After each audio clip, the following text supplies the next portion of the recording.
Pessoal, boa tarde. Bom, suponho que vocês todos conheçam o Inoc DBA, mas ainda assim eu vou falar o que é, né? É uma rede VoIP exclusiva para o pessoal de sistemas autônomos. Quem estava aqui no PTT Forum já me viu fazer uma apresentação parecida com essa, mas não é completamente igual. Pelo menos eu vou pedir um feedback um pouquinho diferente de vocês aqui. Então, quem tem um sistema autônomo, quem é detentor aí de um sistema autônomo, pode fazer parte dessa rede. Normalmente, qual é a ideia? Você tem um telefone desses, igual da foto, aí, que é um telefone da Cisco, ou algum outro telefone, e você disca o número do AS do AS vizinho lá e cai na operação, ou cai no CSIRT. Então, tem alguns ramais padrão. Por exemplo, geralmente o ramal asterisco 100 é usado para a operação, para o NOC, para o cara que é responsável pelo BGP, por exemplo. E o asterisco 800 é usado pela equipe de tratamento de incidentes de segurança, mas podem haver outros ramais. Por exemplo, o meu ramal, lá no NIC-BR, é o 22548, asterisco 266. 266 vem do AMM, só você olhar o tecladinho do celular, tal, tem a correspondência entre as letras e os números, né? Para que serve essa rede? Facilitar o contato entre os AS, entre os provedores, entre os operadores de rede. Né? Você fazer essa ligação direta, geralmente para resolver problemas no BGP ou algum outro problema operacional que esteja acontecendo na rede. Ou fazer contato com o pessoal do PTT, ou as equipes, os CSIRTs, as equipes de tratamento de incidentes de segurança, agilizarem o contato entre si. Não é um projeto do NIC-BR, é um projeto internacional, um projeto da PCH. Então, o NIC-BR e o CGI-BR adotaram esse projeto há muito tempo, foi antes de eu entrar no NIC-BR, nem sei quando começou isso, talvez depois o Fred, o Rubens aí lembrem a data que se começou com o Inoc no NIC, mas eu não sei, eu cheguei aqui e já estava isso acontecendo. E como que o NIC incentivou esse projeto por vários anos? O AS que pedia, o provedor que pedia para fazer parte dessa rede, a gente oferecia um telefone desses da Cisco em comodato, né? Emprestava um telefone por tempo indeterminado para o AS que queria fazer parte. Então, ou para o ramal asterisco 100 e para o ramal asterisco 800. Para esses dois ramais principais, se o cara quisesse usar outros ramais, aí tinha que ele próprio ter o telefone dele, né? Esse projeto teve parado durante algum tempo, quer dizer, ele nunca deixou de funcionar, tem bastante, muitos AS fazem parte dessa rede, usam isso daí, a gente tem feedback, o pessoal lá do PTT mesmo disse anteontem que recebe muitas ligações via o Inoc, eu mesmo recebo muitas ligações no meu ramal, enfim, a gente vê que o pessoal usa isso daí, mas a rede parou de se expandir, né? E a gente gostaria de voltar a expandir essa rede. Então, o que mudou um pouquinho nesse projeto lá no NIC-BR? Tem um novo responsável, por acaso sou eu. Então, vocês podem me xingar agora, em vez de xingar os responsáveis anteriores, quando as coisas não funcionam. Espero fazê-las funcionar. A gente fez aí nos últimos meses o update de servidor, deu bastante trabalho, foi um trabalho que, tipo assim, eu sei que não apareceu para quem está usando o sistema, mas a gente fez o update de hardware e software, a gente usa Asterisk, o projeto, vamos dizer assim, nacional brasileiro, tem um servidor independente do projeto da PCH, estão interligados, atualmente com um problema nessa interligação, inclusive, mas estamos interligados. Mas temos uma certa independência operacional para o sistema funcional, vamos dizer assim, com um pouquinho mais de velocidade aqui nas redes brasileiras, né? E a gente retomou o atendimento, que também estava um pouquinho parado, um pouquinho lento aí, com um novo e-mail, inclusive. Antes era inoc@septro.br, agora eu peço para vocês usarem a inoc@nic.br, está integrado num sisteminha de tickets, num request tracker, vocês vão receber um número de chamado, isso vai ser atendido dentro de um prazo aí razoável, no máximo alguns dias, então a gente retomou esse atendimento. O que a gente pensa em mudar no projeto do Inoc? Bom, uma das dificuldades para a gente é a distribuição dos telefones.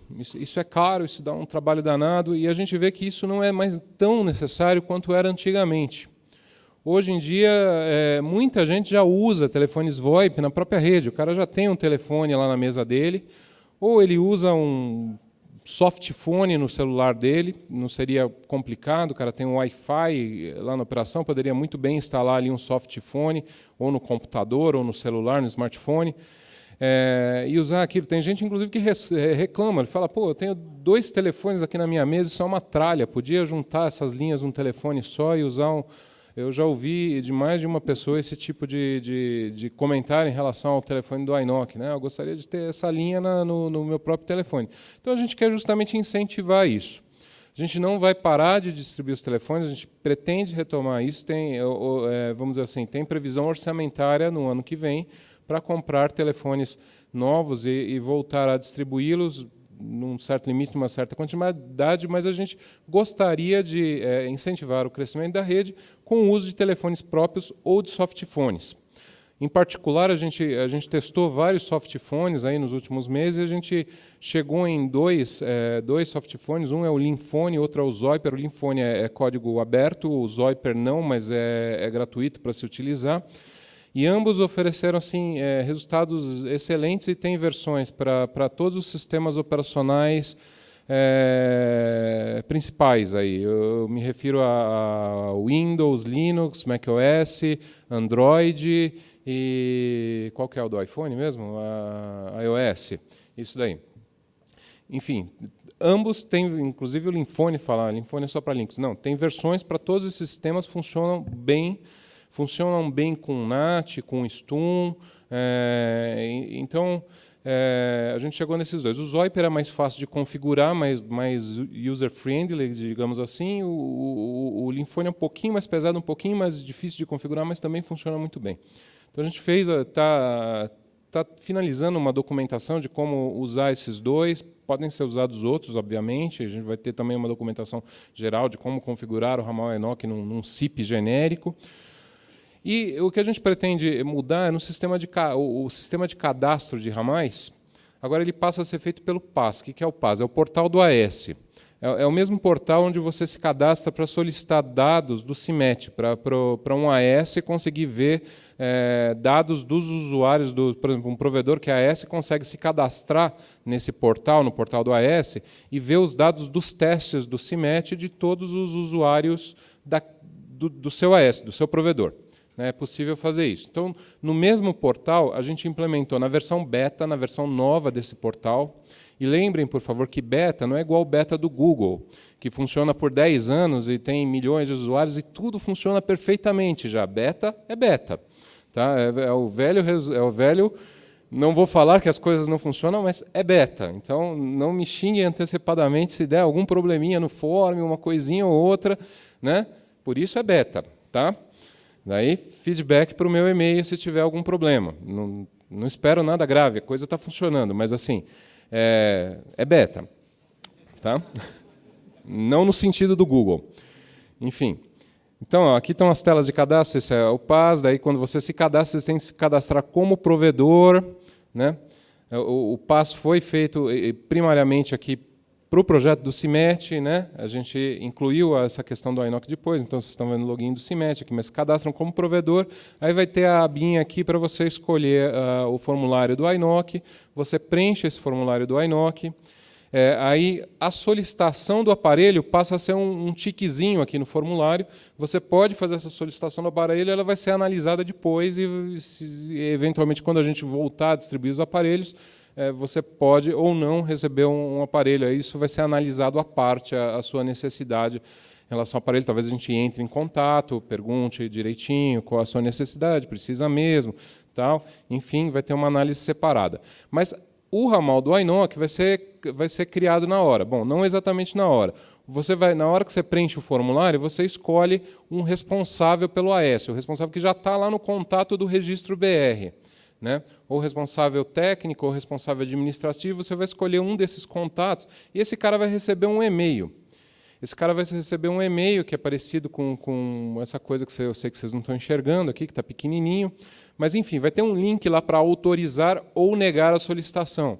Se o cara clicar no link autorizar, vai aparecer que a conta está aprovada e você que solicitou, que fez o cadastro, solicitou a conta, vai receber já um e-mail também com o seu ramal, com a sua senha de participante, com a sua senha do voice e-mail, com um link para o lugar onde tem alguns documentos explicando como que é a configuração e tudo mais. Você vai receber um e-mail com isso. Então, isso já é possível de vocês fazerem. Isso já tá funcionando mesmo em beta, mas já está funcionando, então vocês já podem fazer essa solicitação e a criação do ramal passa a ser automática e vamos dizer, quase em tempo real, lá dependendo só dessa aprovação do responsável do AS. O que está no nosso radar aí para ser feito? A gente tem solicitações pendentes aí, tem gente que fez solicitação há um ano e meio, não sei se até mais, de iNock, não teve resposta, não recebeu o aparelho, nem nada assim. Então, esperem receber um e-mail bastante em breve, semana que vem, ou talvez daqui a 15 dias, qual que é a nossa ideia para tratar esse pessoal que está pendente.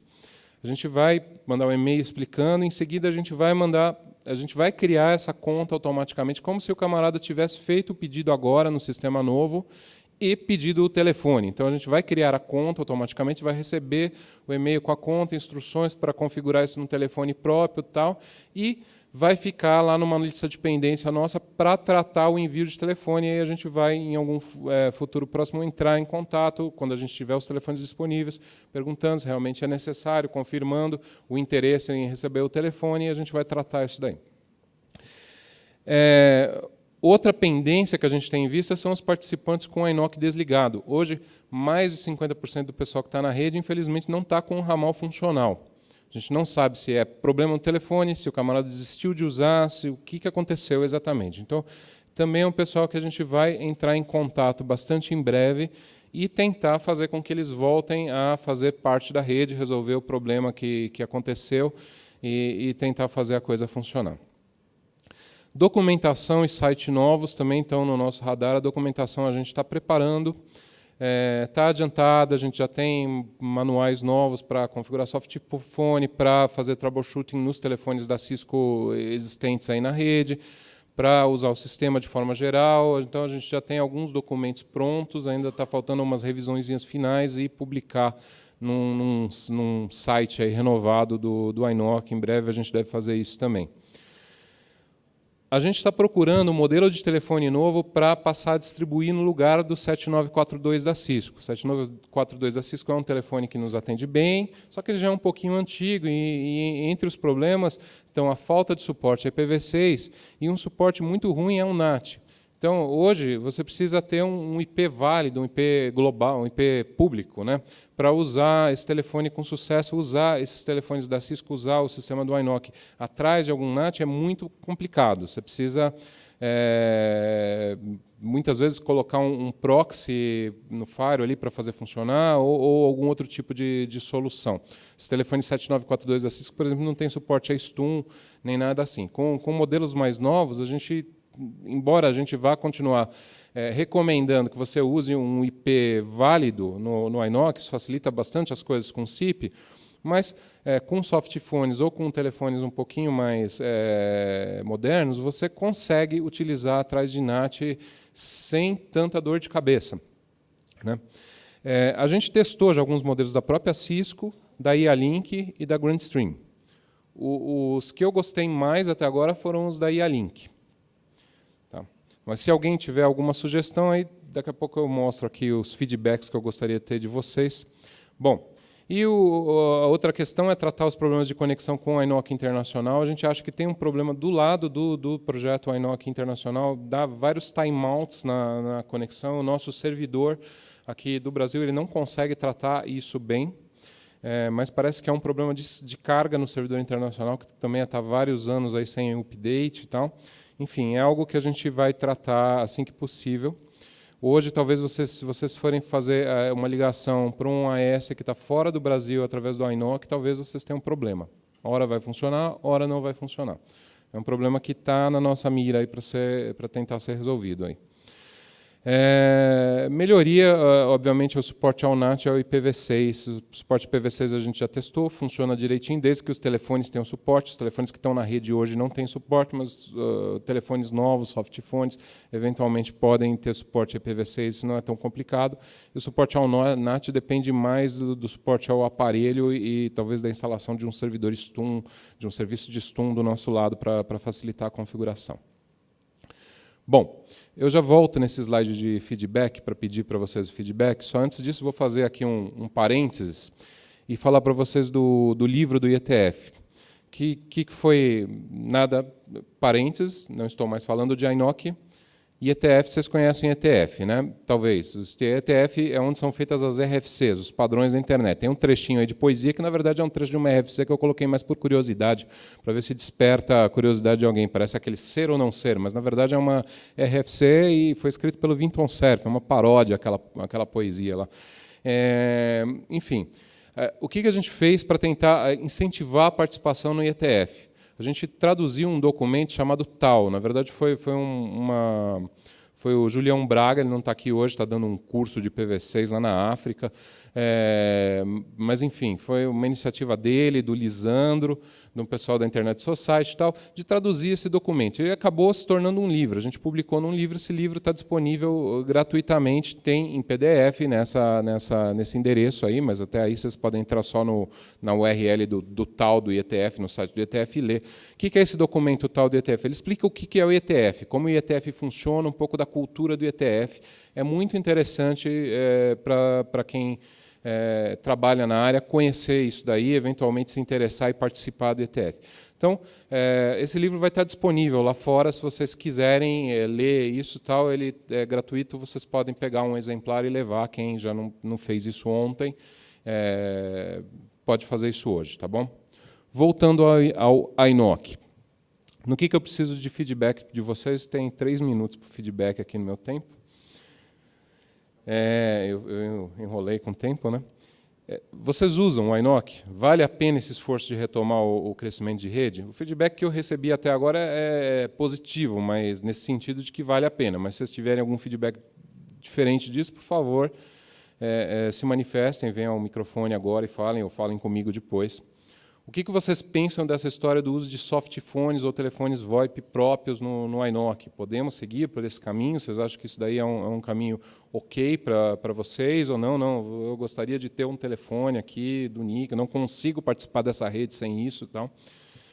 Vocês têm alguma sugestão em relação ao aparelho, em especial feedback em relação aos IA-Link, que são os que agradaram até agora nos testes, em relação ao custo-benefício e funcionalidades, o IA-Link foi o que foi melhor nos testes. Então, feedback positivo ou negativo em relação a isso, ou sugestão de outros aparelhos, seriam muito bem-vindas. E, por fim, experiência aí com o Camalho versus Asterisk ou Camalho mais Asterisk. Nós usamos hoje o Asterisk, mas eu tenho visto em muito lugar que o pessoal recomenda muito o Camalho em relação ao suporte a SIP, principalmente em relação ao suporte a NAT. Só que eu e minha equipe estamos batendo cabeça com o Camalho. Então, se alguém tem experiência no Camalho e gostaria de dar algum feedback em relação a isso, ou trocar algumas figurinhas, eu ficaria muito agradecido.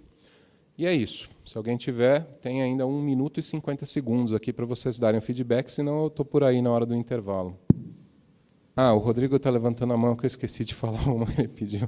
Enquanto vocês vêm ao microfone, o Rodrigo lembrando que tem vagas para o curso de semana que vem, o curso de sistema preparatório lá de boas práticas para sistemas autônomos.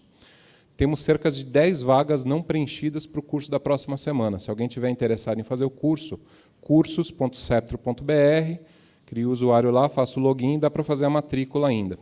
Tá? Temos 10 vagas não preenchidas para o curso da próxima semana, de segunda a sexta na próxima semana.